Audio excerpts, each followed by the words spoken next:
Matthew 22. Jesus spoke to them again in parables, saying, "The kingdom of heaven is like a king who prepared a wedding banquet for his son.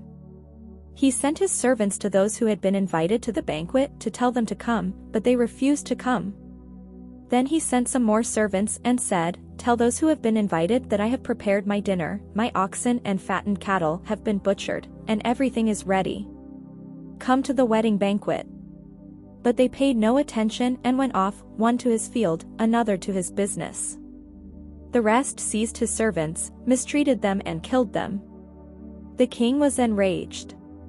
He sent his army and destroyed those murderers and burned their city. Then he said to his servants, 'The wedding banquet is ready, but those I invited did not deserve to come. So go to the street corners and invite to the banquet anyone you find.' So the servants went out into the streets and gathered all the people they could find, the bad as well as the good, and the wedding hall was filled with guests. But when the king came in to see the guests, he noticed a man there who was not wearing wedding clothes. He asked, 'How did you get in here without wedding clothes, friend?' The man was speechless. Then the king told the attendants, 'Tie him hand and foot, and throw him outside, into the darkness, where there will be weeping and gnashing of teeth. For many are invited, but few are chosen.' Then the Pharisees went out and laid plans to trap him in his words. They sent their disciples to him along with the Herodians. 'Teacher,' they said, 'we know that you are a man of integrity and that you teach the way of God in accordance with the truth.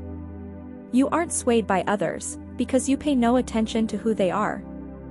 Tell us then, what is your opinion? Is it right to pay the imperial tax to Caesar or not?' But Jesus, knowing their evil intent, said, 'You hypocrites, why are you trying to trap me? Show me the coin used for paying the tax.' They brought him a denarius, and he asked them, 'Whose image is this? And whose inscription?' 'Caesar's,' they replied. Then he said to them, 'So give back to Caesar what is Caesar's, and to God what is God's.' When they heard this, they were amazed. So they left him and went away. That same day the Sadducees, who say there is no resurrection, came to him with a question. 'Teacher,' they said, 'Moses told us that if a man dies without having children, his brother must marry the widow and raise up offspring for him. Now there were 7 brothers among us. The first one married and died, and since he had no children, he left his wife to his brother. The same thing happened to the second and third brother, right on down to the 7th. Finally, the woman died. Now then, at the resurrection, whose wife will she be of the 7, since all of them were married to her?' Jesus replied, 'You are in error because you do not know the scriptures or the power of God. At the resurrection people will neither marry nor be given in marriage, they will be like the angels in heaven. But about the resurrection of the dead, have you not read what God said to you? I am the God of Abraham, the God of Isaac, and the God of Jacob? He is not the God of the dead but of the living.' When the crowds heard this, they were astonished at his teaching. Hearing that Jesus had silenced the Sadducees, the Pharisees got together. One of them, an expert in the law, tested him with this question, 'Teacher, which is the greatest commandment in the law?' Jesus replied, 'Love the Lord your God with all your heart and with all your soul and with all your mind.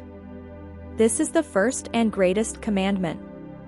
And the second is like it, love your neighbor as yourself. All the law and the prophets hang on these 2 commandments.' While the Pharisees were gathered together, Jesus asked them, 'What do you think about the Messiah? Whose son is he?' 'The son of David,' they replied. He said to them, 'How is it then that David, speaking by the Spirit, calls him a Lord? For he says, "The Lord said to my Lord, sit at my right hand, until I put your enemies under your feet." If then David calls him a Lord, how can he be his son?' No one could say a word in reply, and from that day on no one dared to ask him any more questions.